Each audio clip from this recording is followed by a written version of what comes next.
So, welcome all. Lecture 1 Pharmacology Route of Drug Administration. So, first we are studying what pharmacokinetics and pharmacodynamics is. Let's say this is a cell and this is a receptor. We gave a drug orally. This drug will go inside our body to this cell and it will act on this receptor and the function will happen of this drug, right? So, this when the drug reaching from the site of ingestion, that is oral, to the site of action, the receptor. This is pharmacokinetics. And after that, whatever the effect is, let's say this is a drug which is responsible for increasing heart rate and this is a heart cell, so this effect after that will be pharmacodynamics. Simple, pharmacokinetics and pharmacodynamics. So we have two branches, pharmaco and pharmacokinetics and dynamics in this pharmacology. Now, so this is effect of body on drug. When you are ingesting a drug, what your body is doing to the drug till it reaches the site of receptor. This is effect of body on drug. The effect of drug on body. What action it is causing? It is drug on body, which is dynamics. Done. Now, what's the definition of drug? Can I say a substrate used to treat or prevent a disease is a drug? No, I can't say that because OCPs are drugs, right? But they are not used to treat or prevent a disease. They are used to prevent pregnancy only. So I can't say that this is what define drugs. So what are drugs?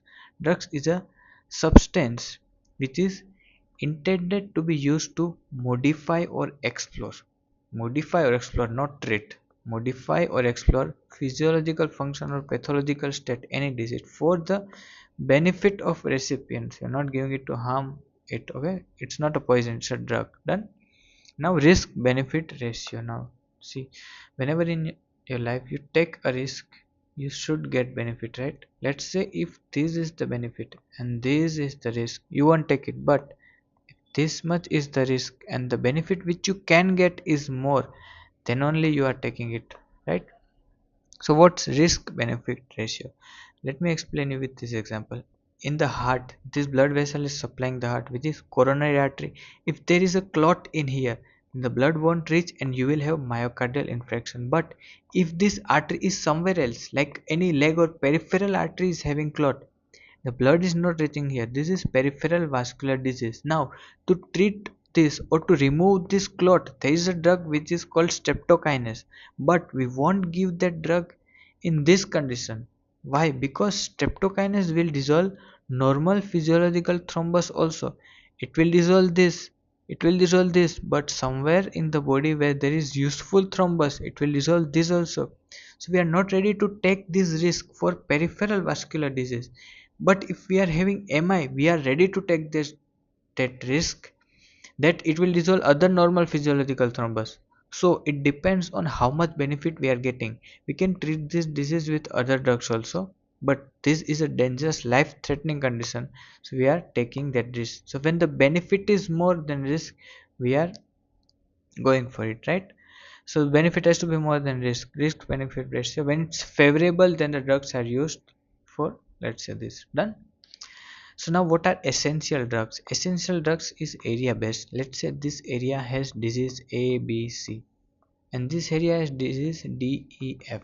So the drugs which are treating this disease will be included in the essential list of these area drugs and vice versa. So the drugs that cater the priority healthcare need of population are called essential drugs. They should be always available in adequate quantity and quality should be good, and don't mix it with other compounds and make it costly and all. They should be single one. Okay, done. So now those were essential drugs. What are orphan drugs? Let's say there is a rare disease in India. Only 50 people are having that disease. We don't have a drug for that disease, but if you want to make a drug for that disease, we need 100 crores. Now will this 50 people pay you 100 crores in the scientific study to make those drugs? No. Then these diseases are called orphan disease. The drugs don't exist for disease because the orphan drugs are for rare disease, right? Because we won't be able to make money, so it's a balance between money and healthcare. Now if there is a country which has less paying capacity, means there is, the disease is there which is relatively common, many people are having it, but they won't be able to pay you for the investment you make to make those drugs in the scientific studies. So those are orphan drugs. Done. Now, most important point here is route of drug administration. Can be local and systemic. Now, first, what's local?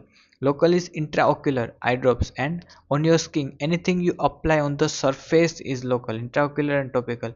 Anything that goes inside your blood is systemic. Anything, the drug which will go inside the blood via any route, if it's going in the blood in the systemic circulation, blood is systemic circulation, is it systemic route? Done. Intraocular and topical are local. Now we'll study more about systemic route. See, let's say this is the GIT. From if we take any drug oral, let's say first systemic, we are studying enteral route. Enteral route is through intestine, oral or either rectal. Either we are giving the drug rectally or either we are giving orally. The drug will enter the stomach. From here it will be absorbed. It will be degraded and absorbed in this blood vessel. It will go to liver and here the drug is metabolized. So let's say if I gave 100 molecules of drug, then only out of this 150 will be degraded by liver and only 50 will go ahead and reach here, right? So this was first pass metabolism. Who is doing it? Liver is doing it, right? Do we want it? No, we don't want it. We want all 100 molecules of drug in this blood. Why? Because this blood is going to the cell where the drug will go and do its action. So we want entire drug to be concentrated here. So there is first pass hepatic metabolism in the enteral route. Now another route is parenteral. What's parenteral? Parenteral is away from intestine. You are not putting anything in intestine. So we are directly putting it in the systemic circulation. We have injectable or non-injectable. We'll inject things directly in the systemic circulation. So now parenteral is away from intestine. So parenteral, it's not parenteral, it's parenteral, but I am telling it parenteral. Par is away from intestine, right? Now the injections. Injection can be intramuscular, subcutaneous, intravenous, and intradermal. All these injections are doing what? They are putting the blood directly in the systemic circulation. So it's parenteral route. Okay, it's not enteral, it's parenteral because the blood is directly going in the circulation, right? So now there is different techniques to inject the there is different techniques to give the injection, right? See, the intramuscular has different angle, subcutaneous has a different, intravenous it is different. Now what's the logical way to understand it? Let's say this is your skin has epidermis, dermis. So this is the outer surface and here below it which have epidermis, dermis and this layer. So these three blocks are making what? Skin. These three blocks are making skin and below it is a muscle. Now if I want the injection that should go in muscle, then I obviously have to put it at a 90-degree. So the intramuscular injection is 90-degree. Now if I want that the injection should go below dermis here, then I have to keep a very low angle like this, right? Now if I want the injection to go below skin, then I can ingest it like this. It can work like so. For subcutaneous we have 45-degree and intradermal is almost 0 because it's just above the skin. So we need to keep the needle at 0-degree angle. 0 to 15-degree works, okay? And the subcutaneous is 45-degree. So let's revise. The intramuscular was 90-degree, subcutaneous 45-degree, intradermal is 0-degree. Now intravenous is between these two. You'll have to learn like this. Subcutaneous 90, sorry, intra muscular 90, subcutaneous 45, intradermal 0 and intravenous is between these two, so it's 25 degrees intravenous. Done. So these were the angles. So now the parenteral is divided into injectable and non-injectable. We studied all four injectable side: intravenous, subcutaneous, intradermal, intramuscular. The non-injectable ones are sublingual. Now I'll tell you what a sublingual route is. See, let's say this is the GIT. From here the drug goes hepatic first pass metabolism and in the systemic circulation. Now if we inject the drug directly injection IV route, then it's going to go in systemic circulation, right? If we give it orally, it's going to take this long way. But what if we give sublingually? Sublingually is below the tongue.